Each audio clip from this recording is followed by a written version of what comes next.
வணக்கம். என் தமிழ்நாடு செய்திகளை வழங்குவதற்காக நான் ராஜலட்சுமி கார்த்திக்.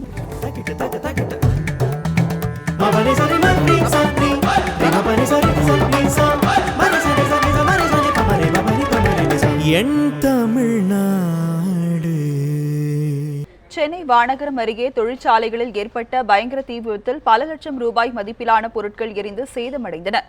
சென்னை போரூர் அருகே உள்ள வானகரம் பகுதியில் பல்வேறு தொழிற்சாலைகள் இயங்கி வருகின்றன. இங்கு இன்று ஏசி தயாரிக்கும் தொழிற்சாலையில் பயங்கர தீ விபத்து ஏற்பட்டது. இந்த தீ அருகில் இருந்த 2 தொழிற்சாலைக்கு பரவி கொழுந்துவிட்டு எரிந்தது. தகவல் அறிந்து வந்த தீயணைப்புத் துறையினர் நீண்ட நேரம் போராடி தீயை கட்டுப்படுத்தும் முயற்சியில் ஈடுபட்டனர்.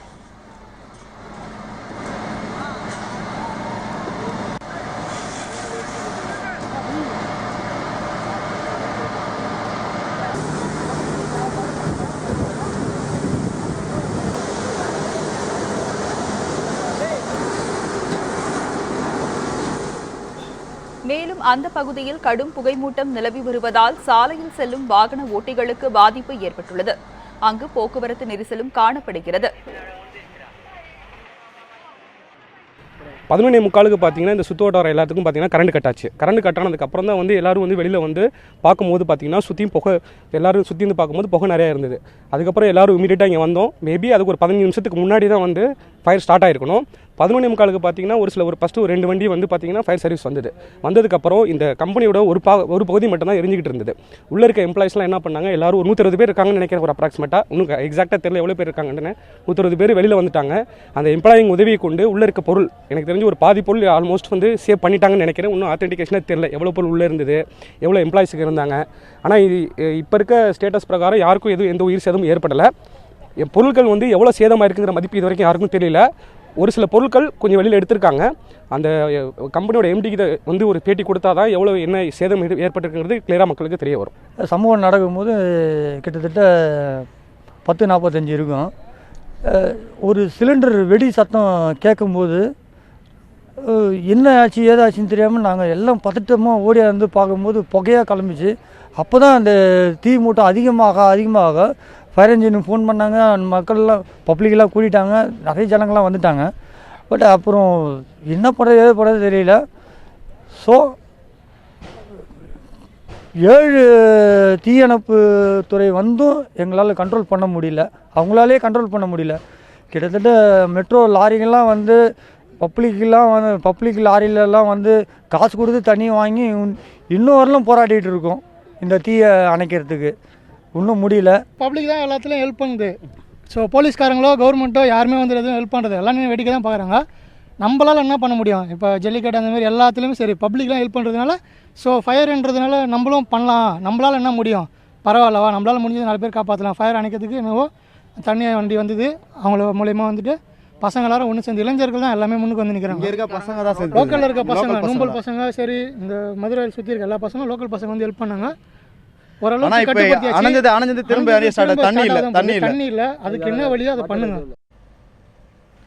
இதற்கிடையே ஏசி தயாரிக்கும் தொழிற்சாலையில் தீயணைப்பு தடுப்பு கருவிகள் எதுவும் இல்லை என கோட்ட தீயணைப்பு அதிகாரி ராஜேஷ் கண்ணன் குற்றம் சாட்டியுள்ளார்.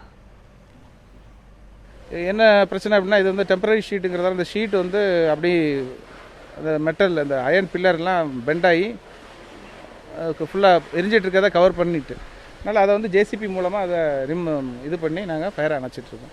ஃபயருக்கு ஆல்மோஸ்ட் கூலிங் ஒர்க் நடந்துட்டுருக்கு. ஒரு 15 மினிட்ஸில் இதை நாங்கள் இன்வெஸ்டிகேட் பண்ணிகிட்ருக்கோம். அந்த ஃபயர் அணைச்ச பிறகு தான் என்ன ஆகுதுன்னு சொல்லி நம்ம பார்க்கலாம். சேஃப்டி எக்யூப்மெண்ட்ஸ் எல்லாம் ப்ராப்பராக இந்த கம்பெனிகளில் ஃபாலோ பண்ணுறாங்க. சேஃப்டி நாங்கள் இருக்கான்னு பார்த்துட்ருக்கோங்க. எங்களுக்கு தெரிஞ்ச வரைக்கும் ஃபயர் எக்ஸ்டிங்விஷர் எதுவுமே இல்லை. பாம்பாற்றின் குறுக்கே அணை கட்ட முயற்சிக்கும் கேரள அரசை கண்டித்து திருப்பூர் மாவட்டம் தாராபுரத்தில் சாலை மறியல் போராட்டம் நடத்திய 500க்கும் மேற்பட்டோரை போலீசார் கைது செய்தனர். அமராவதி ஆற்றின் நீர் ஆதாரமான பாம்பாற்றின் குறுக்கே அணை கட்டும் முயற்சியை கேரள அரசு கைவிட வேண்டும், காவிரி மேலாண்மை வாரியத்தை உடனடியாக அமைக்க வேண்டும், அமராவதி அணையை தூர்வார வேண்டும் என்பன உள்ளிட்ட பல்வேறு கோரிக்கைகளை வலியுறுத்தி தாராபுரம் பூங்கா சாலையில் போராட்டம் நடைபெற்றது. இப்போராட்டத்தில் அரசியல் கட்சிகள், பொதுநல அமைப்புகளை சேர்ந்தவர்கள் கலந்து கொண்டு கோரிக்கைகளை வலியுறுத்தி முழக்கங்களை எழுப்பினர். பொதுப்பணித்துறை அலுவலகம் நோக்கி பேரணியாக செல்ல முயன்றவர்களை அரசு மருத்துவமனை அருகே போலீசார் தடுத்து நிறுத்தினர். இதையடுத்து போராட்டக்காரர்கள் மறியலில் ஈடுபட்டனர். இதையடுத்து அவர்களை போலீசார் கைது செய்தனர். தாராபுரத்தினுடைய மிக முக்கியமான குடிநீர் ஆதாரமான அமராவதி அணைக்கு குறுக்கே, அமராவதி நதிக்கு தண்ணீர் வருகிற அந்த பாலாற்றின் குறுக்கே கேரள அரசு அணை கட்டியுள்ளது. அந்த அணை கட்டத்தினுடைய திட்டத்தை உடனடியாக அது நிறுத்த வேண்டும். அதேபோல மத்திய அரசு தலையிட்டு கேரள அரசை கண்டிக்க வேண்டும். அதேபோல தாராபுரத்தினுடைய தில்லவரியம்மன் கோயில் அருகிலே குடிநீருக்காக ஆற்று நீர் திருடப்பட்டு விற்பனை செய்து கொண்டு வருகிறது.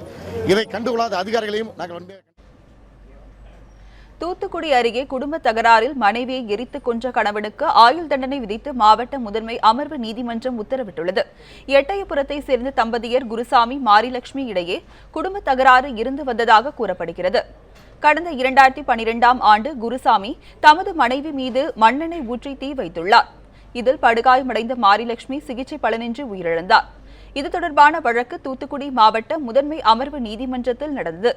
இந்த வழக்கினை விசாரித்த நீதிபதி ராஜசேகர் குருசாமிக்கு ஆயுள் தண்டனை மற்றும் 1000 ரூபாய் அபராதம் விதித்து தீர்ப்பு கூறினார். திருப்பூரில் சாக்கடை கால்வாயில் தவறி விழுந்து போராடிய பசுமாட்டை தீயணைப்புத் துறையினர் 2 மணி நேர போராட்டத்திற்கு பின்பு உயிருடன் மீட்டனர். ஊத்துக்குளி சாலை கருமாரபாளையம் பகுதியில் விவசாயி பழனிசாமியின் பசுமாடுகள் சாலையில் மேய்ந்தன. அப்போது வாகன சத்தத்திற்கு மிரண்டு போய் ஒரு பசுமாடு சாலை ஓரத்தில் இருந்த சிறிய சாக்கடை கால்வாயில் தவறி விழுந்தது. பசுமாட்டை சாக்கடையில் இருந்து மீட்க பொதுமக்கள் செய்த முயற்சி தோல்வியடைந்தது. தகவல் அறிந்து வந்த தீயணைப்பு வீரர்கள் சாக்கடை கால்வாய் அருகில் அகலமான குழி தோண்டி சுமார் 2 மணி நேரத்திற்கு பிறகு பசுமாட்டை பத்திரமாக மீட்டனர்.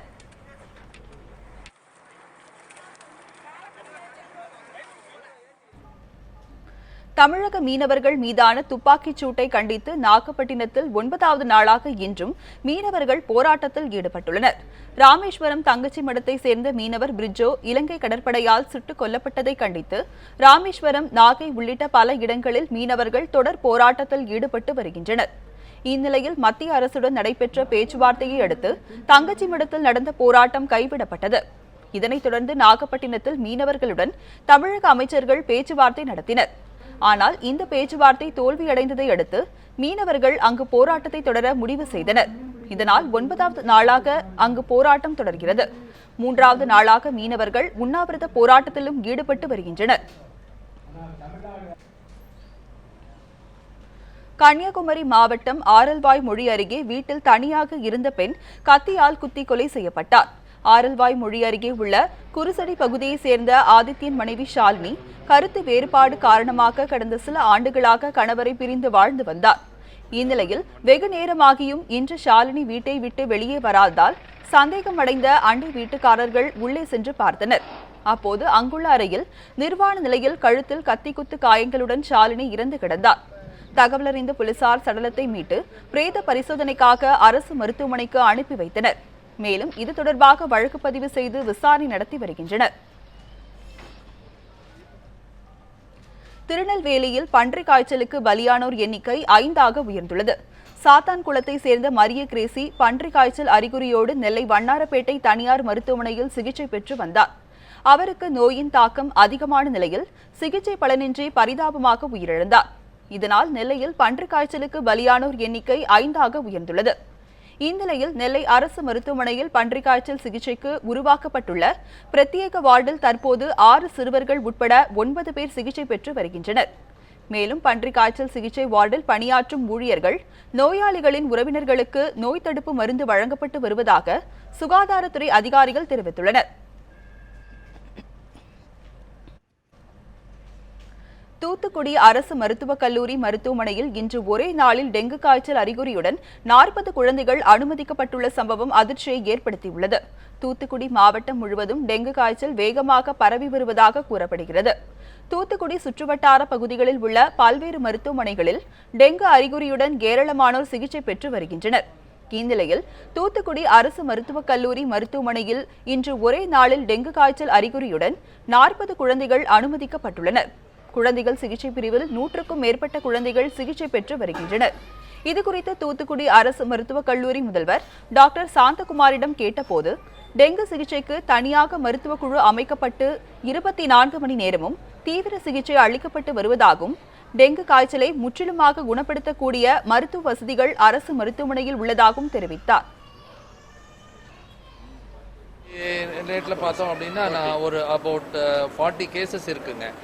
அது வந்து நம்ம டெஸ்ட்டுக்கு எடுத்து அனுப்புகிறோம். அதில் எத்தனை கன்ஃபார்ம் ஆகுது அப்படிங்கிறத பார்த்துட்டு அதுக்குண்டான டெங்கு ட்ரீட்மெண்ட் கொடுத்துட்ருப்போம். இல்லைனாலும் நோயாளிகளுடைய கண்டிஷனை பார்த்துட்டு அதுக்கு தேவையான ட்ரீட்மெண்ட் கொடுக்கறதுக்காகவே ஒரு டீம் தயாராக இருக்காங்க. கோவையில் வனத்துறையை கண்டித்து விவசாயிகள் வனசரக அலுவலகத்தை முற்றுகையிட்டதால் பரபரப்பு ஏற்பட்டது. கோவை அருகே உள்ள மேற்கு தொடர்ச்சி அடிவார பகுதிகளில் வன விலங்குகள் மனித மோதல்கள் அதிகரித்து வருகின்றன. கடும் வறட்சி காரணமாக காட்டு யானைகள் விளைநிலங்களுக்குள் புகுந்து வருகின்றன. இதனை தடுக்க வனத்துறையினர் தவறியதாக கூறி விவசாயிகள் கோவை வனசரக அலுவலகத்தை முற்றுகையிட்டு ஆர்ப்பாட்டத்தில் ஈடுபட்டனர். அத்தனை பகுதியிலையும் வர்ற யானைகளை முழுசாக முடுக்கிட்டு இருக்கிறவங்க எங்கள் விவசாயிகள் தான். ஒருத்தர் 2 பேர் கைடுக்கு வர்றாங்க. அவங்களும் அதை நம்ம வெளியில் சொல்ல முடியாதுங்க, அந்த மாதிரி நடந்துக்கிறாங்க. இதையெல்லாம் போக்கணுன்னா உரிய நடவடிக்கை எடுத்து அரசு எடுக்கணுங்க. அரசு எடுத்து டிஎஃப்ஓ மேலே நாங்கள் குற்றச்சாட்டு ஒரு பக்கமெல்லாம் 100 பக்கம் வேண்டுமானாலும் கூறுவோம். டெல்லி ஜேஎன்யூ மாணவர் முத்துகிருஷ்ணன் தற்கொலை வழக்கில் நீதி விசாரணை நடத்தப்பட வேண்டும் என சிபிஐ மாநில செயலாளர் முத்தரசன் வலியுறுத்தியுள்ளார். டெல்லி ஜேஎன்யூவில் பயின்ற தமிழக மாணவர் முத்துகிருஷ்ணன் இறப்பில் மர்மம் உள்ளதாகவும் அவரது மரணம் குறித்து நீதி விசாரணைக்கு உத்தரவிடக் கோரியும் திருச்சியில் இந்திய கம்யூனிஸ்ட் கட்சி சார்பில் கண்டன ஆர்ப்பாட்டம் நடைபெற்றது. பின்னர் செய்தியாளர்களிடம் பேசிய அக்கட்சியின் மாநில செயலாளர் முத்தரசன், முத்துகிருஷ்ணன் தனது ஃபேஸ்புக் பக்கத்தில் ஜேஎன்யூ பல்கலைக்கழகத்தில் சமத்துவம் இல்லை என்றும் இறப்பதற்கு மட்டுமே சமத்துவம் உள்ளது எனவும் குறிப்பிட்டுள்ளார். எனவே அவரது இறப்பு தற்கொலை இல்லை என்றும் அதில் மர்மம் உள்ளது என்றும் முத்தரசன் சந்தேகம் எழுப்பினார். இந்த விவகாரம் தொடர்பாக சிபிஐ விசாரணைக்கு மத்திய அரசு உத்தரவிட வேண்டும் என்றும் தமிழக முதல்வர் போதிய அழுத்தம் கொடுத்து உரிய நீதி விசாரணை நடத்த மத்திய அரசை வலியுறுத்த வேண்டும் என்றும் முத்தரசன் வலியுறுத்தினார். ஜவஹர்லால் நேரு பல்கலைக்கழகத்தில் தொடர்ச்சியாக இது போன்ற மாணவர் படுகொலை சம்பவங்கள் தொடர்ந்து நடைபெறுவது கடுமையான கண்டனத்திற்குரியது. ஆகவே இவை குறித்து சிபிஐ விசாரணை மேற்கொள்ள வேண்டும். உண்மை என்ன என்பதை நாட்டு மக்களுக்கு தெரியப்படுத்த வேண்டிய பொறுப்பு மத்திய அரசாங்கத்திற்கு இருக்கிறது. மாநில அரசும் மத்திய அரசாங்கத்தை நிர்பந்தம் செய்து விசாரணைக்கு ஏற்பாடு செய்ய வேண்டும் என்று இந்திய கம்யூனிஸ்ட் கட்சியின் சார்பில் கேட்டுக்கொள்கின்றேன். ஜேஎன்யூ மாணவர் முத்துகிருஷ்ணன் மரணத்திற்கு நீதி கேட்டு சென்னை பல்கலைக்கழக மாணவர்கள் போராட்டம் நடத்தினர். சென்னை பல்கலைக்கழக வளாகத்தில் நடந்த போராட்டத்தில் முத்துகிருஷ்ணன், ரோஹித் வெமுலா உள்ளிட்டோரின் மரணங்கள் மூலம் இந்தியாவில் சமதர்மம் கேள்விக்குறியாகிவிட்டதாக வேதனை தெரிவித்தனர். அனைத்து மாணவர்களுக்கும் சமமான வாய்ப்புகளை பல்கலைக்கழகங்கள் உருவாக்கவில்லை எனவும் மாணவர்கள் கண்டனம் தெரிவித்தனர். இதுபோன்ற நிலை தொடரும் சூழலில் இந்தியா முழுவதும் மாணவர்கள் இணைந்து போராட்டத்தில் ஈடுபடுவர் என்றும் சென்னை பல்கலைக்கழக மாணவர்கள் எச்சரிக்கை விடுத்தனர். புராண காலத்திலும் சரி, இந்த மோடியின் டிஜிட்டல் இந்தியா காலத்திலும் சரி, கல்வின்றது எல்லாருக்கும் பொதுவானதாக இல்லை. அன்னைக்கு ஏகலைனோட கட்டை விரலை கேட்ட மனுநீதி இன்னைக்கு நஜீப் உயிரை கேட்குது, ரோஹித்தினுடைய உயிரை கேட்குது, முத்துகிருஷ்ணன் உயிரை கேட்குது. இதை நாங்கள் வன்மையாக கண்டிக்கிறோம். இந்த நிலை தொடரக்கூடாது. நாடு முழுக்க அனைத்து கல்வி நிறுவனங்களையும் ஆர்எஸ்எஸ் ஏவிவிபி கும்பலை தடை செய்யணும். அது முற்றிலும் மாணவர் விரோத போக்கு கடைபிடிக்குது. ஜேஎன்யூ மாணவர் முத்துகிருஷ்ணனின் மர்ம மரணத்திற்கு நீதி கேட்டு சேலத்தில் பல்வேறு மாணவர் அமைப்புகள் ஆர்ப்பாட்டம் நடத்தினர். சேலம் மாவட்ட ஆட்சியர் அலுவலகம் அருகில் நடந்த போராட்டத்தில் பல்வேறு அமைப்புகளை சேர்ந்த மாணவர்கள் மற்றும் இளைஞர்கள் பங்கேற்றனர். மேலும் உயிரிழந்த முத்துகிருஷ்ணன் குடும்பத்திற்கு அரசு 25 லட்சம் ரூபாய் நிவாரணம் வழங்க வேண்டும், சிபிஐ விசாரணைக்கு உத்தரவிட வேண்டும் என்பன உள்ளிட்ட கோரிக்கைகளை வலியுறுத்தினர். முத்துகிருஷ்ணன் குடும்பத்திற்கு 25 லட்சம் ரூபாய் இழப்பீடு வழங்க வேண்டும். உடனடியாக தலித் மாணவர்கள் மீதான தாக்குதலை தடுத்து நிறுத்த, பாலியல் வன்கொடுமையை எதிராக நிர்பயா சட்டம் கொண்டு வந்ததை போல ரோஹித் வெமுலா பெயரில் புதிய சட்டம் இயற்றி தலித் மாணவர்கள் மீதான ஒடுக்குமுறையை தடுத்து நிறுத்த வேண்டும் என இந்த ஆர்ப்பாட்டத்தின் மூலம் கேட்டுக்கொள்கிறோம். ராமநாதபுரம் மாவட்டம் ஆப்பனூர் கிராமத்தில் உள்ள அரிய நாயகி அம்மன் கோவில் திருவிழாவை முன்னிட்டு இரட்டை மாட்டு வண்டி பந்தயம் நடைபெற்றது. இதில் ராமநாதபுரம், தூத்துக்குடி, திருநெல்வேலி, சிவகங்கை உள்ளிட்ட மாவட்டங்களில் இருந்து கொண்டுவரப்பட்ட மாடுகள் பங்கேற்றன. பெரிய மாடு பிரிவில் 11 ஜோடிகளும், சின்ன மாடு பிரிவில் 18 ஜோடி மாடுகளும் கலந்து கொண்டன. இந்த ரேகலா பந்தயத்தை ஏராளமானோர் பார்த்து ரசித்தனர்.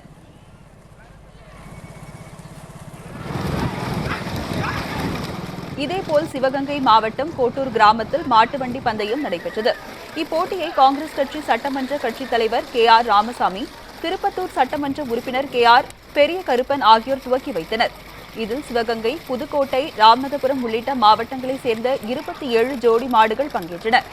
பெரிய மாடு பிரிவில் புதுக்கோட்டை மாவட்டம் வெள்ளூரை சேர்ந்த ஐயப்பனின் மாடு முதல் பரிசை வென்றது.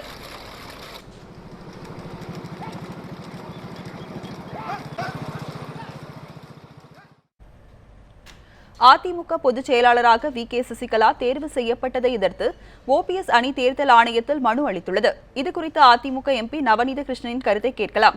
ஐயா, தேர்தல் ஆணையத்துல உங்கள் தரப்புல என்ன மாதிரியான கோரிக்கையை வைக்க இருக்கிறீங்க? வணக்கம். யாவச்சம்மல் சின்னம்மா அவர்களுடைய தலைமையில் இயங்குகின்ற அண்ணா திராவிட முன்னேற்ற கழகம் தான் உண்மையான அண்ணா திராவிட முன்னேற்ற கழகம். தன்னுடைய சுயநலத்திற்காக சில பேர் இதனை விட்டு பிரிந்து சென்றுள்ளார்கள். அவர்கள் எந்தவித அடிப்படை முகாந்திரமும் இல்லாமல் தேர்தல் ஆணையத்தில் மனு கொடுத்திருக்கிறார்கள். அவை அனைத்துமே பொய்யானவை. கட்சியினுடைய அனைத்து நிர்வாகிகளும் தியாகச்சம்மல் சின்னம்மா அவர்களுடைய பின் அணிவகுத்து நிற்கிறார்கள். இப்பொழுது நடைபெற இருக்கின்ற RK நகர் தொகுதியிலும் அண்ணா திராவிட முன்னேற்ற கழகம் அமோக வெற்றி பெறும். நாளை நாங்கள் தேர்தல் ஆணையத்தை சந்தித்து எங்களுடைய நிலையை விளக்க உள்ளோம். ஐயா, நாளை நீங்கள் தேர்தல் ஆணையத்தை சந்திக்க இருக்கிறதா சொல்லியிருக்கீங்க. இந்த நிலையில தேர்தல் ஆணையத்திடம் OPS அணி தரப்புல அளிக்கப்பட்டுள்ள கோரிக்கை குறித்து நீங்க என்ன கருதுகிறீர்கள்? அவர்கள் கொடுத்திருக்கின்ற கோரிக்கைகள் உண்மைக்கு மாறானவை, பொய்யானவை. அது நிலைநிற்கத்தக்கதல்ல. ஏனென்றால் தியாகச்சம்மல் சின்னம்மா அவர்களுடைய தலைமையில் உள்ள அண்ணா திராவிட முன்னேற்ற கழகத்தில் தான் அனைத்து கழக நிர்வாகிகளும் உள்ளனர், தொண்டர்களும் உள்ளனர். எனவே அந்த நிலையை, அந்த விவரங்களை நாளை தேர்தல் ஆணையத்திடம் நாங்கள் எடுத்துரைக்க உள்ளோம். இணைப்புல உங்களுடைய தகவலை பகிர்ந்து கொடுக்க நன்றி. செங்கம் அருகே நிலத்தகராறில் தம்பியை அண்ணன் வெட்டி கொலை செய்தார். திருவண்ணாமலை மாவட்டம் மேல்செங்கம் புதுப்பேட்டை கிராமத்தை சேர்ந்த ஏழுமலை தனக்கு சொந்தமான 6 ஏக்கர் நிலத்தை 2 மகன்களுக்கும் சரிபாதியாக பிரித்து கொடுத்திருந்தார். ஆனாலும் அவரின் 2 மகன்களான முருகன், நாகப்பன் இருவருக்கும் அடிக்கடி நிலத்தகராறு ஏற்பட்டு வந்துள்ளது. இந்நிலையில் மீண்டும் அவர்களுக்குள் கைகலப்பு ஏற்பட்ட நிலையில் முருகன் தனது தம்பியான நாகப்பனை சரமாரியாக அரிவாளால் வெட்டியுள்ளார். இதில் சம்பவ இடத்திலேயே நாகப்பன் உயிரிழந்த நிலையில் முருகனை போலீசார் கைது செய்தனர். மேலூர் அருகே 10 ஆண்டுகளுக்கு பின் மஞ்சுவிரட்டு போட்டி உற்சாகமாக நடந்தது. மதுரை மாவட்டம் மேலூர் அடுத்த உரங்கான்பட்டி மந்தை கருப்பண்ணசாமி கோவில் திருவிழாவை முன்னிட்டு மஞ்சுவிரட்டு போட்டி நடந்தது. இந்த போட்டியில் மேலூர், மதகுப்பட்டி, சிவகங்கை, காரைக்குடி, நத்தம், கொட்டாம்பட்டி உள்ளிட்ட பகுதிகளைச் சேர்ந்த காளைகள் பங்கேற்றனர். வயல் பகுதியில் அவிழ்த்து விடப்பட்ட காளைகளை ஏராளமானோர் விரட்டி பிடித்தனர். இதில் மாடுகள் முட்டியதில் 20 பேர் படுகாயமடைந்தனர். போட்டியில் வெற்றி பெற்றவர்களுக்கு பிடிபடாமல் சென்ற காளைகளின் உரிமையாளர்களுக்கும் பரிசுகள் வழங்கப்பட்டன.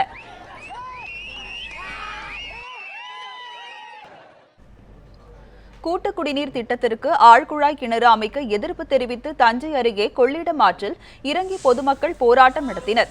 தஞ்சை உள்ளிட்ட டெல்டா மாவட்டங்களில் கடும் வறட்சி நிலவி வருவதால் கொள்ளிடம் ஆறு வறண்ட நிலையில் உள்ளது. ஏற்கனவே இந்த பகுதியில் கூட்டு குடிநீர் திட்டத்திற்கு பல ஆழ்குழாய் கிணறுகள் போடப்பட்டு தண்ணீர் உறிஞ்சப்பட்டு வருகிறது. இதனால் நிலத்தடி நீர்மட்டம் வெகுவாக குறைந்துள்ளதாக கூறப்படுகிறது. இந்நிலையில் மீண்டும் ஆழ்குழாய் கிணறு அமைக்கப்பட்டு வருவதாக தகவல் வெளியாகியுள்ளது. இதை கண்டித்து தஞ்சை அடுத்து திருசென்னம்பூண்டி அருகே உள்ள கொள்ளிடம் ஆற்றில் காலி குடங்களுடன் பொதுமக்கள் போராட்டம் நடத்தினர். போர் போட வேண்டாம், போடாதீங்க, எங்களுக்கு ஒண்ணுமே இல்லாம போயிட மாட்டேங்குது. இப்ப நாங்க எங்க போறது? இப்ப குடிக்க தண்ணி இல்லைன்னா நாங்க எங்க போறது? குடத்தை தூக்கிட்டு இதுக்கு தமிழ்நாடு அரசு ஒரு நல்ல முடிவு எடுக்கணும். எங்களுக்கு ராமேஸ்வரத்தில் இருந்து இலங்கைக்கு பார்சலில் கஞ்சா கடத்த முயன்ற ஒருவரை போலீசார் கைது செய்தனர். ராமநாதபுரம் மாவட்டம் ராமேஸ்வரத்தில் இருந்து இலங்கைக்கு கஞ்சா கடத்தப்படுவதாக கியூ பிரிவு போலீசாருக்கு ரகசிய தகவல் கிடைத்தது.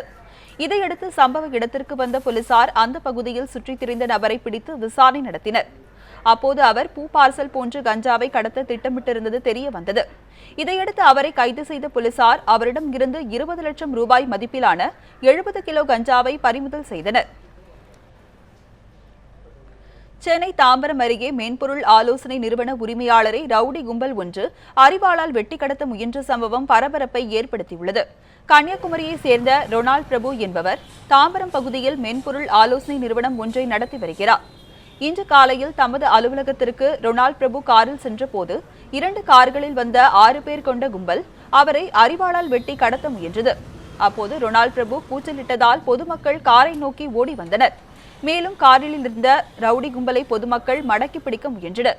அப்போது தாங்கள் கொண்டு வந்த ஒரு கார் மற்றும் ரொனால்ட் பிரபுவின் காரில் ஏறி அந்த கும்பல் தப்பியோடியது. சிறிது நேரத்தில் அக்கும்பலை சேர்ந்த ஒருவர் சம்பவ இடத்தில் இருந்த மற்றொரு காரையும் எடுத்து தப்பிக்க முயன்ற போது அவரை பிடித்து பொதுமக்கள் காவல் நிலையத்தில் ஒப்படைத்தனர். பிடிப்பட்டவர் பொறியியல் கல்லூரி மாணவர் அபிஷேக் என்பதும் தொழில் போட்டி காரணமாக ரொனால்ட் பிரபுவை கடத்த முயன்றதும் விசாரணையில் தெரிய வந்துள்ளது. பெரம்பலூர் அருகே லாரி மீது கார் மோதி விபத்தில் 3 பேர் உயிரிழந்தனர்.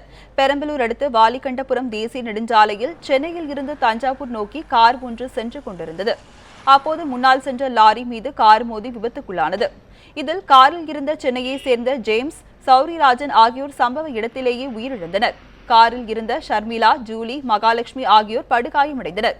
இதில் சிகிச்சை பலனின்றி மருத்துவமனையில் ஷர்மிளா உயிரிழந்தார்.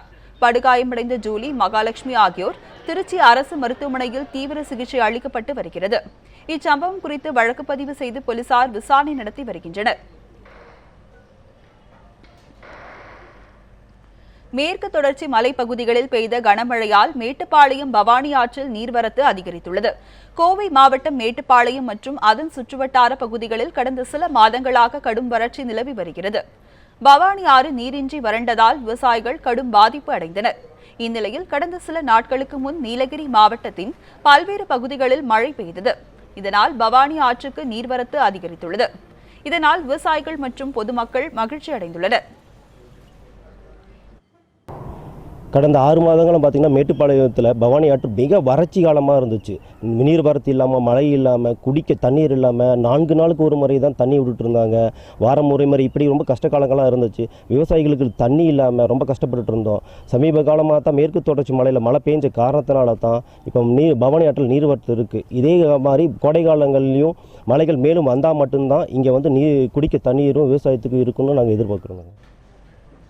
பூக்களின் விலை வீழ்ச்சியடைந்துள்ளதால் அம்பாசமுத்திரத்தில் பூ சாகுபடியில் ஈடுபட்டுள்ள விவசாயிகள் கவலையடைந்துள்ளனர். நெல்லை மாவட்டத்தின் சிங்கம்பட்டி, அயன் சிங்கம்பட்டி, பிரம்மதேசம், மன்னார்கோவில் உள்ளிட்ட இடங்களில் விவசாயிகள் பூ சாகுபடியில் ஈடுபட்டுள்ளனர். இந்நிலையில் கடந்த சில நாட்களாக அம்பாசமுத்திரம் பகுதியில் பூக்களின் விலை குறைந்துள்ளது. இந்நிலையில் பூக்களை பறிப்பதற்கான செலவு கூட கிடைக்கவில்லை என விவசாயிகள் தெரிவித்துள்ளனர். நெல்லுக்கு பதிலாக மாற்று விவசாயம் தேடி சென்றால் அதுவும் தங்களுக்கு கை கொடுக்கவில்லை என விவசாயிகள் கவலை தெரிவித்துள்ளனர். இப்போ ஒரு கிலோ பூ வந்து 50 ரூபாய் தான் போகுது. நாங்கள் கிணத்துலேருந்து தண்ணி பாய்ச்சதுக்கு எங்களுக்கு 200 ரூபா செலவாகுது 1 மணி நேரத்துக்கு. இப்போ எங்களுக்கு பறிகூலி 1 மணி நேரத்துக்கு 25 ரூபா. 4 மணி நேரம் பறிச்சா 1 கிலோ பறிப்பாங்க. இப்போ 4 மணி நேரத்துக்கு 100 ரூபா செலவாகுது. இங்கே பூ வந்து இன்றைக்கி வெறும் 50 ரூபா 1 கிலோ போகுது. இதை வச்சு நாங்கள் எப்படி பயிர் பண்ண முடியும்? 1 மணி நேரம் நாங்கள் கிணத்துலேருந்து தண்ணி வாடகைக்கு அடித்தாலும் 200 ரூபா கேட்காங்க. இதை வச்சு எங்களால் ஒன்றும் செய்ய முடியாது. ஆந்திர மாநிலம் சித்தூரில் செம்மரம் வெட்டியதாக 7 தமிழர்கள் கைது செய்யப்பட்டுள்ளனர்.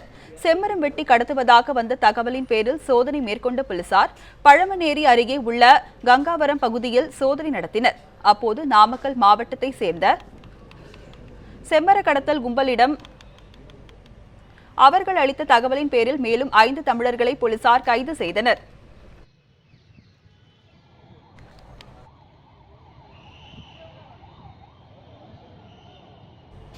கைது செய்யப்பட்ட அனைவரும் நாமக்கல் மாவட்டத்தை சேர்ந்தவர்கள் என ஆந்திர போலீசார் தெரிவித்துள்ளனர். கைதான கடத்தல்காரர்களிடமிருந்து சுமார் 3 டன் எடை கொண்ட 89 செம்மரக்கட்டைகள் பறிமுதல் செய்யப்பட்டுள்ளதாக கூறியுள்ளனர்.